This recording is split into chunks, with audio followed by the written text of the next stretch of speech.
Sarah stood in front of the panoramic window in the luxurious mansion, cuddling her waist with the other hand holding the phone up on her ear. She looked sad while the caller's voice rang in the air. "Sarah, can you hear me?" The voice came up again. "Why now?" These words escaped from Sarah's mouth. "Why must it be there? You know how much I don't want this." She added in what sounded like a whispering tone.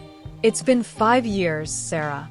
I think it's time to come back, if not for anything but for the sake of my agency." Madame Wu's desperate voice escaped through the phone speaker. I will have to think about it." With a deep sigh, she ended the call. Truly, it's been 5 years, and no matter how hard she tried to hide everything that had happened to her, it still hurt. The following day, she was packing up their luggage when 2 little girls, twin, happily rushed into the spacious bedroom. "Mama, is it true?" the first girl asked in excitement. "Auntie Olivia told us we are leaving for Korea," the second girl chanted. "Oh, come on, my gummy bears."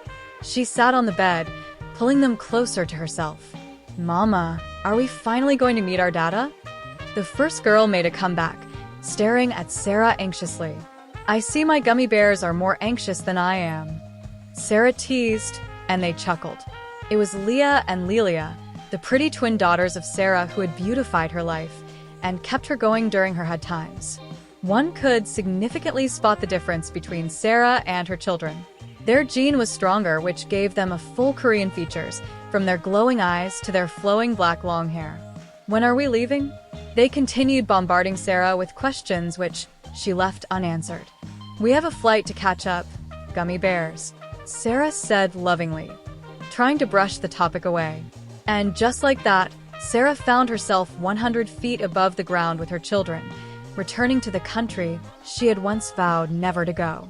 Madame Wu Dating Agency was holding an internship training, and the only person who was capable of taking it up was Sarah. Though over those 5 years, Sarah geared herself in some medical skill, but because of the tempting offer, she couldn't resist Madame Wu's request. Seated on the business class in the plane, Sarah's mind spun. She didn't know what to expect and the route her life would take from now on. She was going to start anew in Korea, but this time, she wasn't alone. She was now a single mother with 2 beautiful girls who could be handfuls sometimes.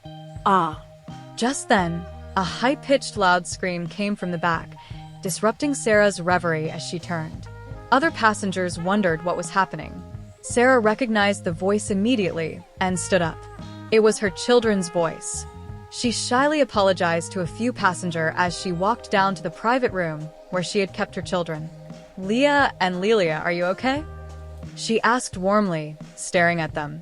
They were seated on the comfy bedchair, playing video game with their tablets. She sat beside them, rubbing their backs. "It's Leah, Mama. Leah killed my bodyguard," Lilia said through her tears. "Not true, Mama. She ruined my car first. I only fought back." Leah disagreed. Sarah sighed heavily. It wasn't new. This was something that happened almost every day when the girls watched television or played games. "Mama is going to get you a new bodyguard and a new car, okay?" Sarah assured them with a warm smile, and they stopped playing, facing her. "Mama, my bodyguard is dead. How are you going to get me a new one?" Lilia curled her lips, and Sarah cleared her throat. She was stuck. "I think the game has some features where you can purchase strong players, right?" she said cryptically, and the girls just stared at her. "Is that true?" Lilia finally muttered, slowly believing Sarah's assumption. "And what about me, Mama? Will you buy me a new car with your credit card?" Leah's voice found its way back into the conversation, and Sarah nodded. "Definitely." They continued playing their games, looking satisfied while Sarah watched them for a while. Since their birth, regret had never crossed her heart. She loved them and was willing to do anything for them, including filling the gap of a father. Suddenly, the plane alarm bell started blaring, and then the chief hostess voice came through the speaker. "Attention, everyone. We just got an emergency situation.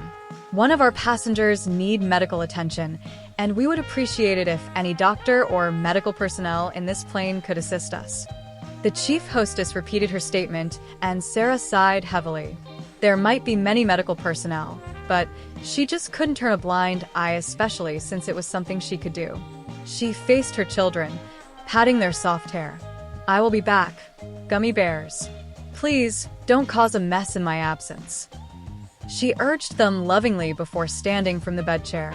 Sarah walked in the plain hallway and stopped at the point where she saw a few flight attendants gathered. "Where is the patient?" Her voice filtered in the air as they faced her. Looking at the place, it seemed she was the only medical personnel that volunteered to help. "Please help us." The flight attendants paved way, and she walked towards the passenger, kneeling beside the woman. "Madam, can you hear me?" The passenger was old like a grandma, and judging by her look, she was from Korea. As Sarah asked, she checked the woman's pulse. I can hear you," the woman said, looking stressed and in pain. "Can you tell me how you feel?" Sarah questioned politely. "A little bit stuffy. I just took the water and I can't feel myself." "Indigestion?" "I don't know," the woman said skeptically, seeming confused as she tried to explain how she felt. Sarah sighed heavily before standing from the ground. She stepped away. "Please provide her with an oxygen bag and light smoothie. She is just feeling suffocated and having a struggle breathing." Sarah paused. "How long until this flight lands?" she asked. The chief hostess checked her wristwatch. "An hour and 5 minutes," the chief hostess said. Sarah nodded. "Perfect. Just make sure she has what I mentioned until then. She will be fine," Sarah assured them. "Thank you very much." The flight attendants nodded as they walked away to get what Sarah had instructed. Just then, Sarah attempted to return to her seat when the woman grabbed her wrist. "Young lady, what's your name?" the woman asked. I'm Sarah, madam," Sarah said warmly. "Thank you very much for saving my life." The woman paused, taking a slow breath. "I will tell my grandchildren about this, so he can compensate you well," the woman said firmly, and Sarah shook her head immediately. "No, madam. I did what I did because of mere goodness. Please don't bother yourself." And without another word, Sarah returned to her seat. The flight was somewhat longer than usual, and when they landed, Sarah held her children and exited the airport. Across from them, the woman was being rushed into the ambulance by the standby paramedic. "I hope she gets better," Sarah said as she entered the designated car with her children. It took Sarah a few weeks to settle down in her newly purchased mansion in Seoul, Korea, and also to admit her children in their new school. The following week, she attended the brief meeting she had with Madame Wu at the dating agency. "It's so good to have you back, Sarah. Believe me," Madame Wu said with a smile. "I wouldn't have been here if not for the offer. Besides, I now have a more decent job," Sarah said in what sounded like a tease, and Madame Wu laughed. "Good luck with that, but my agency needs you." Madame Wu paused. "So, are you ready to take up classes with them?" Madame Wu asked after a brief pause. "What's the plan?" Sarah asked calmly as they stepped into the elevator. "Before you are a hotshot, I prefer we work with your schedule, Sarah, so we don't breach each other's life," Madame Wu suggested, and Sarah rubbed her chin. "How about we set up a meeting? I want to see the trainees," Sarah instructed, and Madame Wu nodded. "Sure, I will proceed with that." After her meeting with Madame Wu, Sarah picked up her children from their school. The fact that they were so excited to see her gave her a rare feeling at heart. "How was school today?" she asked them as they got into the car. She started the engine, driving into the road. "Fine, Mama," Lilia and Leah chanted. "That's so good to hear," Sarah nodded. Luckily, they were the same skin type, so even though they might experience bullying, it might not be too hard. "Mama, what are we having for lunch?" Leah asked. How about we check out a new restaurant I saw on my way coming?" Sarah suggested lovingly. "Really? Are we allowed to eat whatever we want?" Lilia asked, almost gasping, and Sarah chuckled. "Of course, as long as it isn't excessive," she said. They arrived at the restaurant in less than a few minutes. She held her children, walking to the canteen to place her orders. They had section for edible meals, ice creams, pastries, juice, and coffee. Sarah faced her children. "How about you stroll a bit and pick what you want?" she asked softly. Yes. They chanted in excitement as they rushed over to the pastries corner while Sarah laughed. She attempted to follow them, but the ringing of her phone caused her to stop, so she picked the call while watching her children from a distance. What should we go with? Lilia asked Leah. Maybe chocolate? Leah rubbed her chin. Mama buys chocolate for us every day. I want to try strawberry, Lilia said. The seller prepared their order in a cone and passed it to them. They were so happy, so focused on the ice cream that was slowly melted without noticing the man approaching them from a distance. Shortly, they bumped into each other, Lilia and Leah spilling their ice cream on his expensive-looking trouser. Oh no! Leah and Lilia gasped sadly, looking so annoyed as both the strange man and them locked gaze. Hey, are you both okay? The man somehow sounded so nice, and they couldn't stop staring at him. Our ice cream, Leah muttered sadly. Just then, Sarah noticed the commotion. Lilia and Leah. Sarah's voice was finally heard in a distance. Sarah hurried over to them. Gummy bears, what happened? Sarah asked, worried, her eyes lingering in both of them. Are you their mother? The man questioned politely, and she turned, jaw dropped, both shocked, staring at each other in disbelief. Sarah? The man called out in amazement. Seo-Jun. She muttered, his name suddenly sounding new. The children didn't know what was happening, but they could feel the tension. Are you our dada? Lilia and Leah asked at the same time, and the man looked them, confused. What? He asked. What are you saying, gummy bears? Sarah cleared her throat, pulling her children closer to her side. He isn't your daddy, she added. Oops. He looks like our dada, Lilia and Leah said almost at the same time, looking sad. Sarah, what's going on here? Can we talk? Seo-Jun took a step forward, and she stepped backward. He hadn't changed, still looking handsome and charming like she had always known him. His aura and eyes both intimidating and dominating. I don't think there is anything to talk about, Mr. Seo-Jun, Sarah said coldly, angrily walking out of the restaurant with her children while Seo-Jun kept staring at them. Was he dreaming? Didn't she take out the child? Are they his children? He stood at that spot, rubbing his chin and thinking deeply when his assistant came in and pat him on the shoulder. CEO, is everything okay? The assistant asked courteously. I want you to do a close background check on someone for me. He informed his assistant seriously, walking out of the restaurant. He must get to the end of what he had unraveled. Since Sarah crossed paths with Seo-Jun, she had been restless and careful at the same time. She hated the fact that they met that way and that day. She wasn't ready to face him or ready to start explaining her relationship with him to her children. After meeting him, Lilia and Leah felt the connection and wanted to know her relationship with him. No matter how she tried to brush the conversation away, they remained unwilling. So, that will be the end of today's practice, Sarah said, crossing her arms as the interns started packing their bags to leave the hall. Thank you, Ma'am Sarah, they said as they left the hall. Sarah prepared to leave when Madame Wu stepped into the hall. You have done well again, Sarah, Madame Wu commented. Well, I'm giving you your money's worth, she teased. Ahem, can I ask a question? Madame Wu asked, breaking the silence between them. You have already asked, she chuckled. Go ahead, she added. Do you remember Mr. Seo-Jun, your last client before you left the country? Sarah's breath caught in her throat, and her heart skipped on hearing Madame Wu's statement. She cleared her throat nervously, trying to maintain her composure. What about him? She raised an anxious brow. Is there something still going on between the both of you? Madame Wu asked, anxiety lingering in her eyes as Sarah quickly shook her head. Of course not. Why do you think so? Sarah retorted. Well, he is outside waiting for you, Madame Wu said, and Sarah gasped. What? Sarah grabbed her purse, walking out of the hall. In the dating agency lobby, she saw Seo-Jun, so handsome, hand in his pocket, waiting for her, and when he saw her, he faced her, his expression neutral.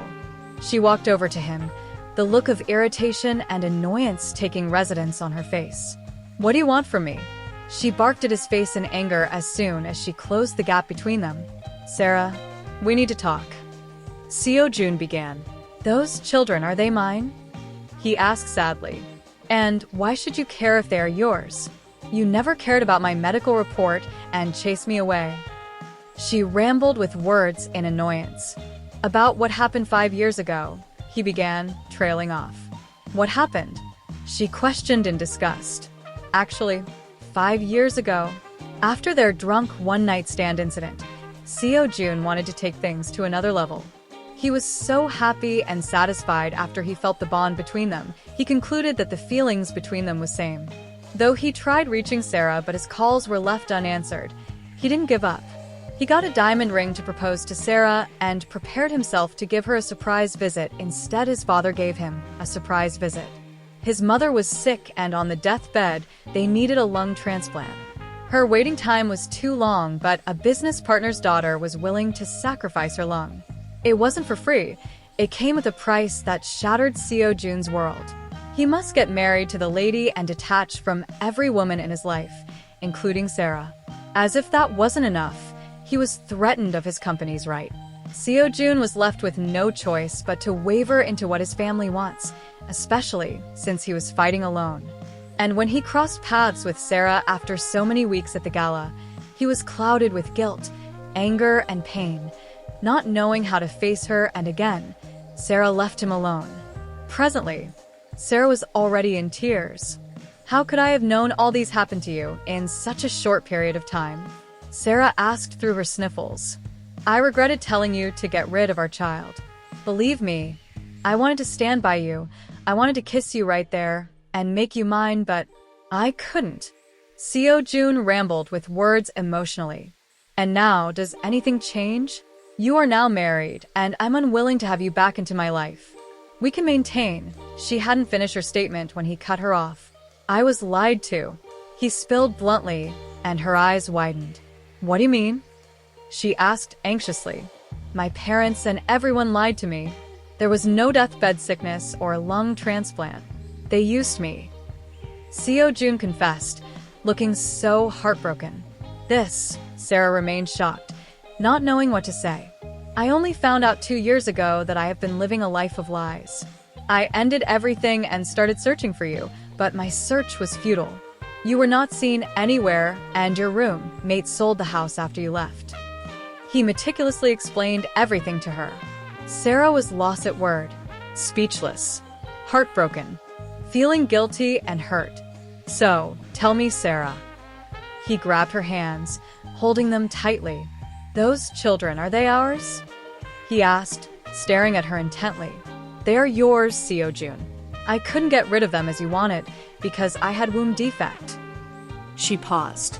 But I don't want to bring my children into your world. Your family members are scary. Sarah said, shaking her head. How about we try again one last time? She hesitated, but he squeezed her hand. I don't care if they accept or reject us, but I don't want our children to grow up without their grandparents. Let's give it another try, and if they refuse, then we live alone, far away from them. Seo-Jun suggested, staring at her. Seo-Jun, Sarah broke down in tears as he pulled her into a warm embrace, stroking her back. I have missed you so much, Sarah. He whispered. I missed you too, she said through her sniffles. That weekend, in a picnic setting, Sarah decided to inform her children about their father. They were seated on the picnic mat in the park garden. I knew it, Lilia gasped, punching her hand in the air. Lilia and I had a bet. We knew something was up but wanted you to spill in your own time. Leah said calmly. When did my gummy bears become so mature? Sarah whispered warmly, almost in tears. We won't rush you, Mama. And whatever makes you happy, makes us happy too. Lilia grinned in excitement. So, who won the bet? Sarah asked, wiggling a brow. None of us, because both of us agreed on one thing. He is our dada. They said together, and all Sarah could do was laugh. The hatred she had for Seo-Jun somehow buried somewhere she didn't care to know. Did I miss something? Seo-Jun's voice suddenly came up behind them, and the little girls jumped, looking excited. Dada. They chanted so happily, rushing towards him. Seo-Jun was holding ice cream cones, of strawberry and chocolate. I apologize again for keeping you waiting. He knelt to their height, giving them the ice cream as they smiled. Strawberry, Lelia muttered. Chocolate, Leah's voice followed. They sat together on the mat, discussing about the past, and also old times. Sarah watched as her children played with Seo-Jun's hair, his tie, his wristwatch. They were anxious to know everything about us. Dada, does this mean you will marry our mama? Leah's voice came up, breaking the mild silence as the both adults cleared their throat. I hadn't thought of that, he confessed. You better hurry before someone steals her from you. Our mama is very beautiful. Lelia urged him as if annoyed. Is there someone in her life aside me? Seo-Jun asked cryptically, suddenly looking anxious. There is. Let's tell you a secret. Lelia and Leah started whispering in each of his ear while weird expressions clouded his face. Sarah watched this scene heartily, laughing and not interrupting them. This wasn't how she had pictured her future, but with him here, with them, she felt afresh and alive. Seo-Jun, where have you been? Your grandma is back from the hospital. Madame Seo trailed off, looking annoyed as she saw the woman who stood beside him. Seo-Jun and Sarah locked arms, walking into the mansion living room. Mr. Seo and his wife stared at them seriously as they couldn't proceed the scene. What is going on here? Why is she with you? His father spoke first, obviously angry. I guess I don't need to introduce her to you again. I'm officially getting married to her soon, and I just want both of you to know about it.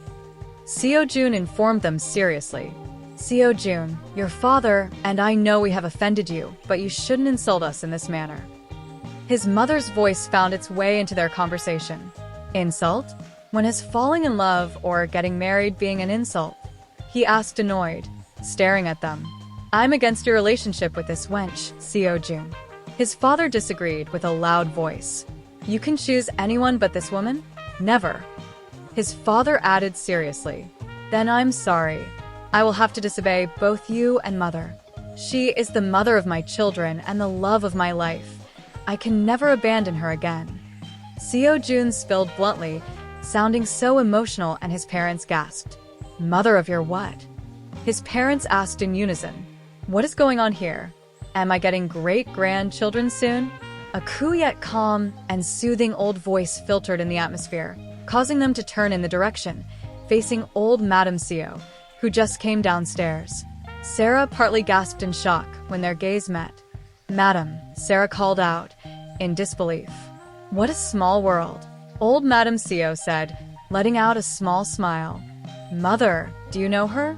Mr. Seo asked anxiously. Yes, son. She is the lady who saved my life some weeks ago on the plane. The one I have been telling you all about. Old Madame Seo jogged their memory rashly. She is your grandmother? Sarah asked Seo-Jun rhetorically, and he nodded with a smile. But what's going on? Why is she here? Is she the family doctor? Old Madame Seo fired them with questions, with curiosity dancing in her weak eyes. Mother, Seo-Jun is about to get married to this lady, and we are strictly against it.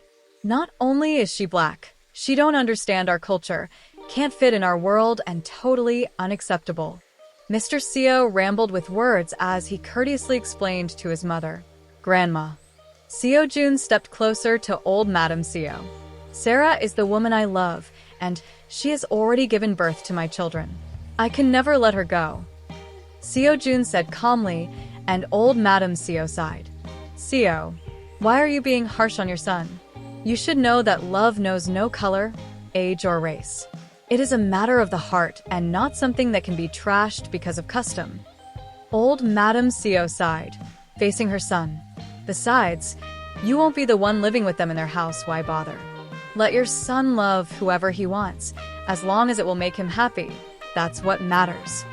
Old Madame Seo said meticulously, so calm, as she walked over to Sarah, grabbing her hands. You saved my life without minding whenever I'm good or evil, black or white. So, why should I stop you from marrying my grandchild? Old Madame Seo shook her head with a smile.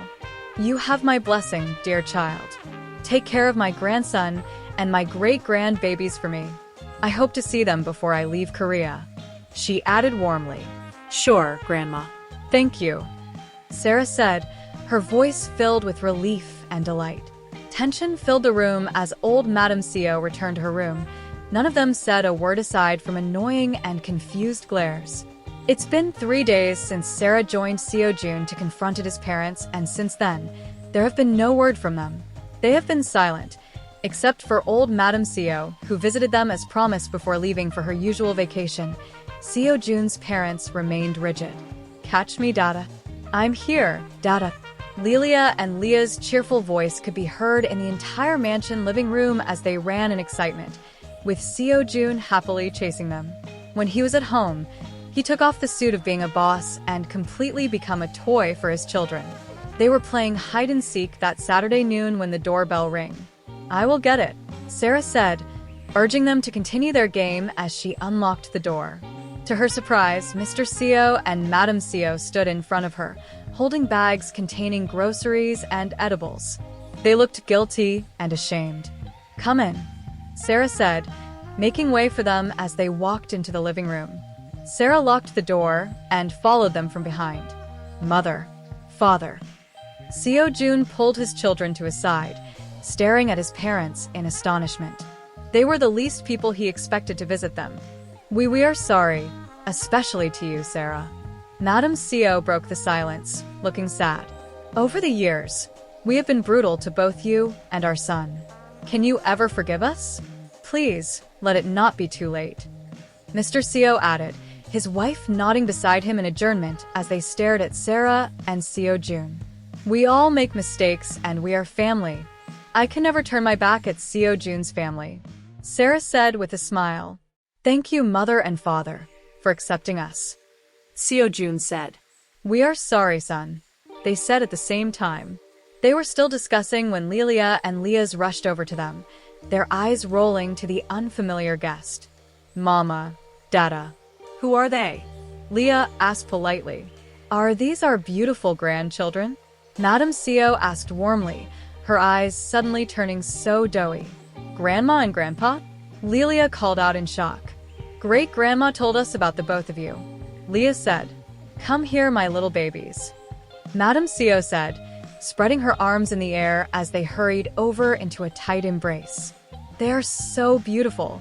I think they have my eyes, Mr. Seo teased, and they laughed. Happiness and chatters filled the atmosphere of Seo-Jun Mansion as he cuddled Sarah, who sat beside him. Planting a soft kiss on her cheek, he muttered, Thank you so much for accepting me. And she shook her head. I regret keeping you waiting for too long, she whispered. This wasn't the future she had expected or hoped for, but thankfully, fate gave her tasty tangerines and bright roses. This was the beginning of their loving journey together as family, without caring about what the world out of their roof think of.